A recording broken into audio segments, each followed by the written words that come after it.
to be part of this occasion. So I am very grateful to you for the invitation. I also want to thank many of you. I see many faces here who have been in events in Washington, D.C. area when I was trying to raise funds for my campaign. So thank you very much for many of you who are here, who attended those events as well, and for your strong support in moving us along the political trail that we were walking along. I take this opportunity this evening also to bring you greetings from other representatives from Gambia that are in Parliament. Honorable Fode Mario Camara of Kokuna Bilediksin. I also bring you greetings from Honorable Abdul Kamara Tito from Mambolo, and also Honorable Baisama Kamara from Magbema. They all send their greetings, and I'm here to say to you, we are all united to see how we can move Gambia forward. I bring you greetings from our paramount chiefs as well, from all the 10 chiefdoms of Gambia, and the other members of Parliament who are from Tonkolimba and also Masombala. Good evening to OKSA, good evening to all of you. We are trying to do our best to move Gambia forward, and Gambia cannot go forward without good education. So I'm very grateful and honored that in fact OKSA is leading the way to push education to another level, raising funds every year, doing very meaningful development work and scholarships for the secondary school. Gambia, our indicators for education, for health, are not good at all. So there is a lot of work to do. Yesterday, I gave an indication that we have the highest birth rate in the country, more children, meaning more mouths to feed, meaning also a lot of early childhood marriage. So Gambia, we have to deal with those problems. And very recently, the United Nations Population Fund, the Minister of Health, Deputy Minister of Economic Development, the whole UN country team, the IMF, many of them were there. My brother, the Minister for Political Affairs. The UN celebrated the World Population Day in Gambia to highlight some of our demographic challenges we have there, and its attendant social problems. When you have such a high population growth rate, it also means that you will inherit a lot of social problems as well. We want to also highlight that we the members of Parliament from Gambia, we invited the Minister of Education to Gambia, the first district to do that, to explain to our people what the free education will deliver and what is our responsibility as people in Gambia to ensure that the free education program would work. That is going very well. They've just finished the national census of schools. Gambia participated fully. We prepared the ground so that all our schools will be counted, they will be visited, the infrastructure is examined. But also the government is trying to do its best to get rid of ghost teachers. There's a lot of corruption everywhere, including in the education sector. But with this census that has been done, they're using very sophisticated technology as well to actually take pictures of the students and the teachers in schools, to also measure the distance between schools so that they can decide in the future where to locate additional schools. A lot of the schools don't have toilets. Just think about that for a minute. I don't mean to mess up your dinner, but a lot of the schools don't have toilets. I've visited many in my own constituency as well. They do not have clean drinking water as well. So just think about it. Our kids going to school without those amenities. So there's a lot of work to do. And again, OKSA, congratulations for doing what you're doing. Other people, I'll just encourage you, do the same for your communities. I was a diasporan like you. I did what I could while I was outside. I'm just saying now, the country needs all of us. Our country is in transition. I call it a transition because we've had a change of government. The government is trying to settle down. Those of us in the legislative branch are also trying to settle down. The whole population is trying to catch its breath after a very intensive campaigning period and a very tough election. So we are in transition, we're settling down. We've just approved over 100 appointments for the president, ministers, chairmen of parastatals, ambassadors. So it's over 100 now we've approved. So they're just beginning to settle down. So we give them the benefit of the doubt for them to settle so that they can get a grip of their institutions. And we hope that they can deliver on the manifesto promises that were made. And we hope we can give them that enabling environment to deliver. They have to deliver. They have to deliver because the country is in difficulty. You've heard a lot about the economic problems there. They're real. Yeah, they're real. But you have to also understand those problems did not come about overnight. So when I hear people saying, oh, the new government don't can this nor that, I say, hey, wait a minute. They don't understand economics or development for that matter. These are problems that have come over for decades. We've not solved them. So now suddenly a lot of them are coming home to impact the whole population. The economy is very difficult. It's going to take some time to recover, but we do hope that it will recover. What else I can tell you is that yes, the fight against corruption is real. We have to fight corruption. Yeah, we have to fight corruption. Many of you should understand that in fact, the Anti-Corruption Commission was set up by His Excellency President Yumkella. It was a requirement after the war. We know that one of the key causes of the Civil War was bad economic management, the deep poverty, deprivation. People felt alienated. The youth had no hope, so they went to the bush to fight. So it was part of the recovery agenda after the war to set up an anti-corruption commission to make sure that we fight corruption. Well, that was back 1996, 97, going forward during the Tijankaba era. By 2007, 2008, everybody realized that the anti-corruption process was not going well. So His Excellency Alex Baikoroma decided to strengthen the fight against corruption. He went to Parliament, got an act in 2008, strengthening the Anti-Corruption Commission, and in fact, giving it more powers to prosecute, to investigate. He's also done 10 years. Now we have a new president. He says corruption is a national security threat. It means that over 30 years, over the last 20 years, we've not been able to deal with it. And so yes, our economy has collapsed. Some of you are asking, is it real that the economy has collapsed? Yes, it is. Yes, it is. For a long time, for 3 years when I was back in that country, I've been writing papers. One of them I wrote was institutionalized leakages. I did that almost 2 years ago. And I was on the radio and TV warning everybody, because I'm a trained economist, that there's going to be a time we'll pay a price for bad management. That was then. Then I wrote another one, Rankonomics. Rankonomics. Again, nobody believed me. I was on TV, they say, Anna, academic talk, they talk. Well, now we feel it. Heavy debt. We have to pay debt. When you have to pay debt, it means you don't have enough money for hospitals and for schools and for other things to do. I talked about the overpricing of contracts.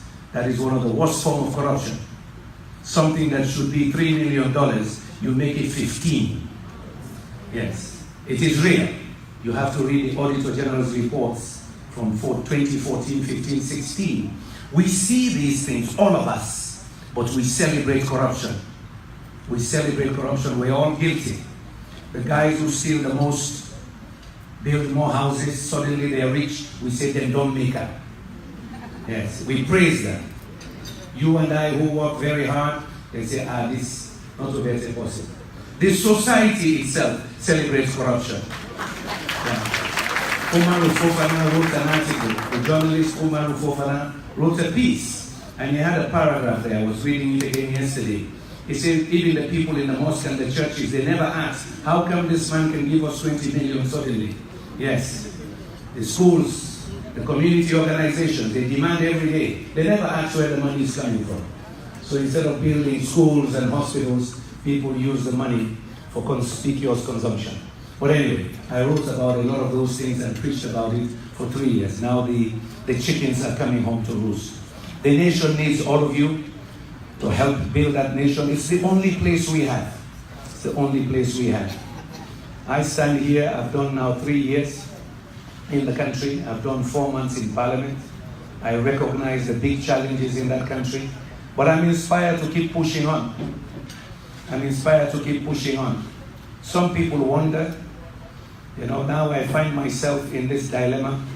I'm supposed to be very independent because I have my own political party called the NGC. Yeah? And I'm supposed to be independent. I want to be independent so that I can forget sometimes about party colors and say it as I see it. If the economy is bad, I'll talk about it. I'll give also ideas how we can fix it. If there's corruption, I'll talk about it without fear or favor.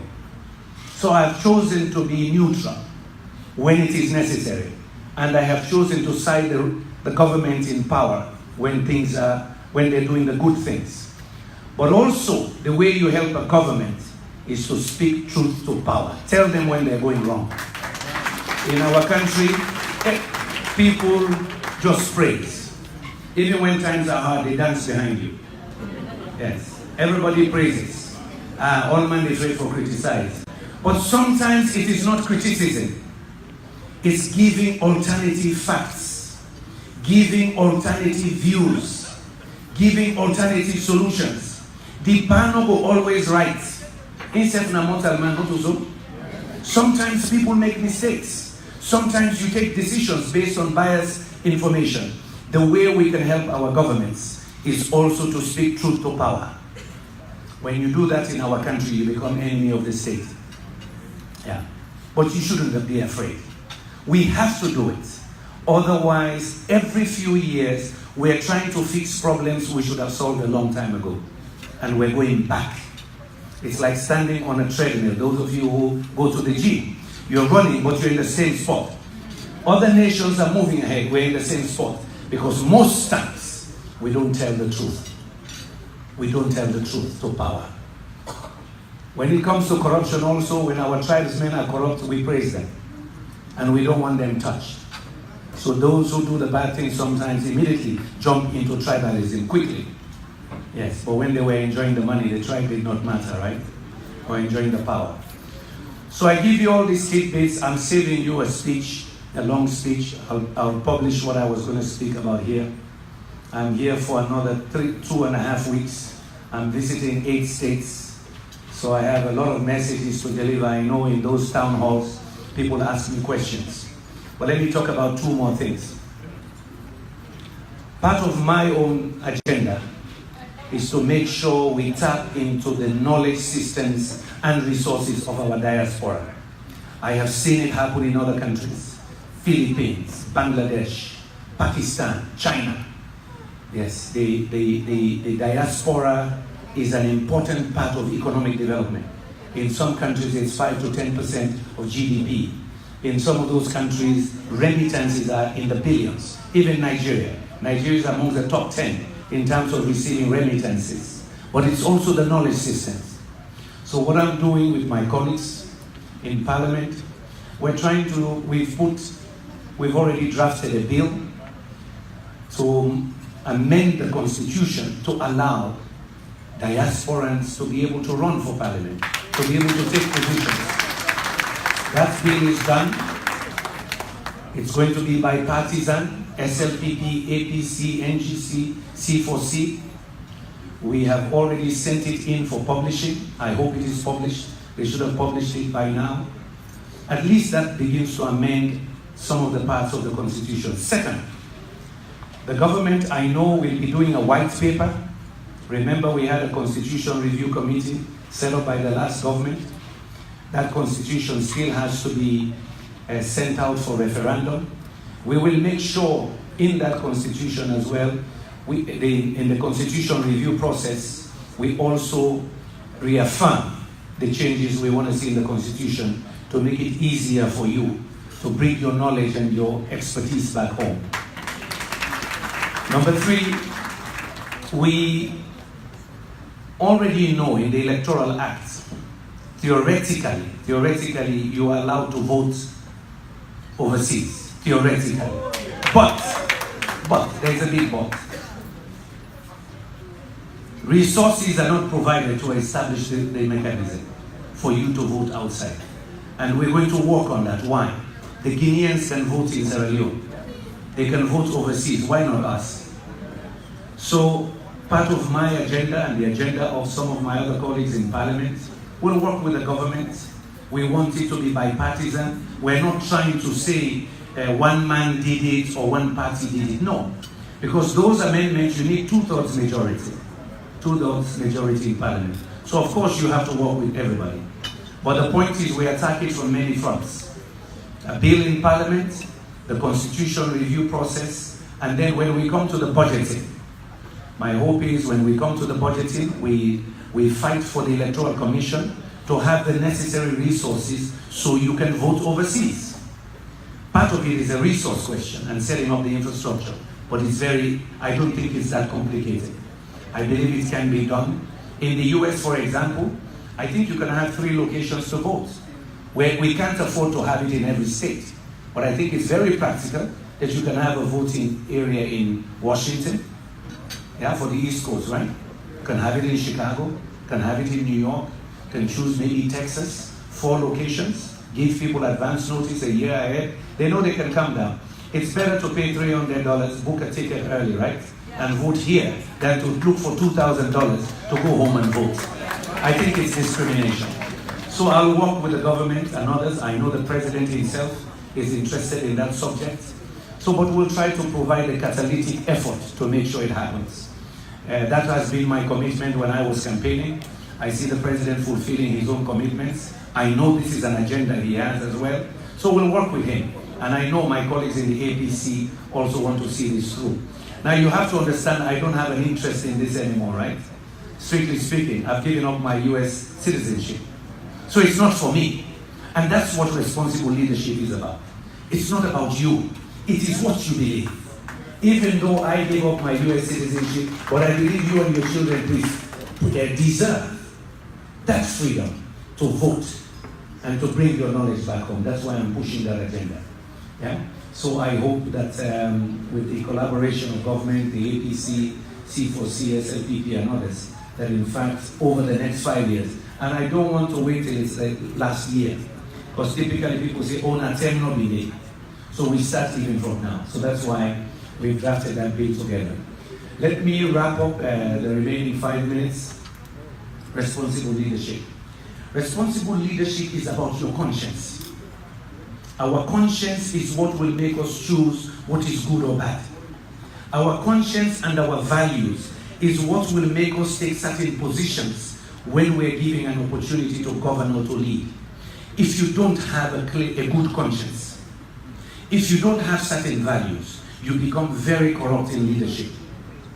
You will sit there, you will not make the right laws.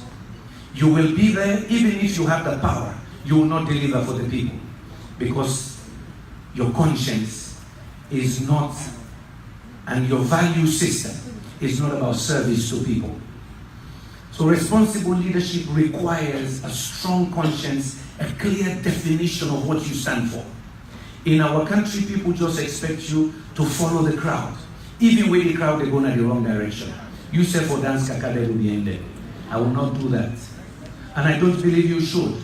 Where we are today, behind most other countries, our indicators are terrible when you look at our development indicators. Where our human development is way behind countries that do not have our resources. That's why for the next several months I'll be preaching about responsible leadership. There is a whole literature about that in the business schools nowadays, about what responsible leadership means, but the fundamental is conscience and values. You have to have those. There is a line you will not go beyond. You say, no, this I will not do because it's not in the interest of the people. So I leave you with that. Keep it in mind. We need responsible leadership that takes into consideration the people's interests, takes into consideration the environment. We are one of the most vulnerable countries in climate change. Yet, people are cutting our trees all over that country. and they are depleting Kandeh. Some of the best varieties of wood that they need are in Kandeh and Kabbalah and Kailam. They're cutting them 24/7, destroying our agricultural land. I've driven around Kandeh quite a bit. Yeah, we've gone to many corners. You'll see trees are gone. And they're loading them up and shipping them overseas because people get cash. Yeah. Sometimes we ship out $200 million of those. Yes. They were shipping them out the last 2 years like there was no tomorrow. Yet we already know that we're among the top 10 when it comes to the vulnerability to climate change. Why would you do that to your own people? When I started talking about it on the radio, they went to some of the area and say, you see, when I not vote for Amo, because they don't begin to say when I not for make money per wood, but for timber. They're killing our agriculture, killing our water tables and our communities. That's why responsible leadership is important. It's not about money. It's about what is good for the future generation, what is good for your nation as well. In closing, thank you very much for inviting my wife and I. We're pleased to be here in OKSA again. OKSA, keep it up. We hope some of you will volunteer to go back to the schools when you're on holidays, to give seminars to people there, the teachers. But the health sector, Kandeh needs to do a lot on the medical front. So we want to see collectively with the MPs how we rehabilitate the hospital as well. So we'll be sending you some projects on hospitals at Bamoy Luma. Over 30,000 people trading there, not enough toilets. Are you surprised that Ebola was stubborn, would not leave Kandeh? So we don't want another disease based on hygiene and so on. So there are more toilets needed in the schools, in the markets, and other infrastructure. The youth, if we're having so many children, it means our youth population is also high. So I left you with some food for thought.